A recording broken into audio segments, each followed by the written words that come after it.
I've read 6 books in the month of February, so let's yap about them and go through them with a quick yes no, or maybe if I'd recommend them to you.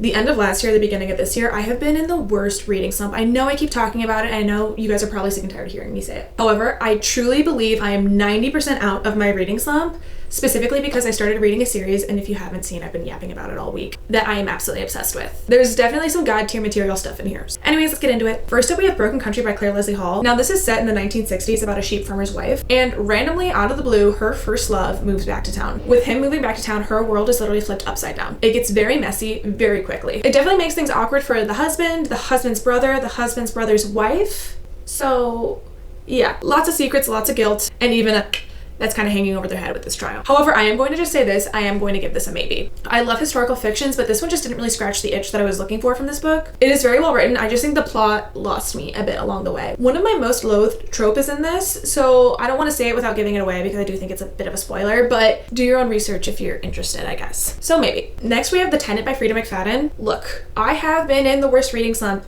and whatever you want to say about Freida McFadden's newer stuff, she does just write really quick-paced books that typically help me get out of a reading slump. The Tenant, I'm also going to say maybe to this. High maybe. Amongst her more newer books that I've read, I have not liked them that much. This one was much better. Is it my favorite Freida McFadden book? No. However, it did help kind of get me out of my reading slump. In The Tenant, we have this couple. The guy is definitely the breadwinner within this relationship. He loses his high-paying job. Some crazy stuff happens out of his control, and he has a huge mortgage on the home that they have. So they end up needing to get a roommate. And in typical Freida McFadden fashion, the roommate is not the situation you would think it would be. Things go from slightly off to fully unhinged. I would still say this is a maybe. I'll put it at a high maybe.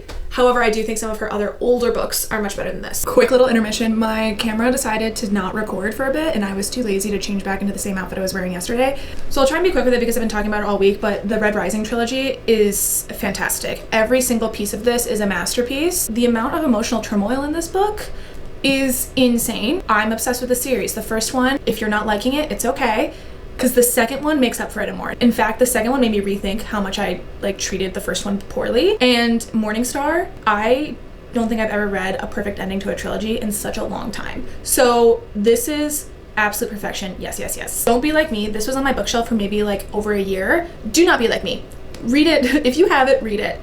But mentally prepare yourself. And if I thought that I didn't have enough emotional trauma from the original trilogy, I decided to go right into the next trilogy with Iron Gold. There's 3 books out in this series, and hopefully the 4th one comes out soon, because I am ripping through the series, and if there's anything I know about Pierce Brown and his books is that there's usually a big cliffhanger within the last 20% of this book that isn't answered until halfway through the following book. And I'm ripping through this series. I was trying to take my time with this series, but it is so highly addictive. You need to know what happens next immediately. And it's so fast-paced. Every single chapter there is something going on. So far, Iron Gold has been really, really good. The only thing is it is a complete shift within the writing style. We get multiple POVs. We still get relatively most of the same cast of characters as we had in the original trilogy, but there's definitely more sprinkled into the mix. I like these new characters. It did take me a minute though, because I was like, wait, where's the rest of my people? But it's still really, really good. I'm halfway through Dark Age right now, and oof, it's pretty intense. The tone shift within this series is very different from the first one. If you thought that the first trilogy was pretty dark, this is, beyond that. But anyways, these were the books that I read in the month of February. It has been a much better reading month in comparison to January. I'm very excited for the books in March, especially to continue on in the Red Rising series, because what a wild ride. But anyways, that's all. Toodaloo.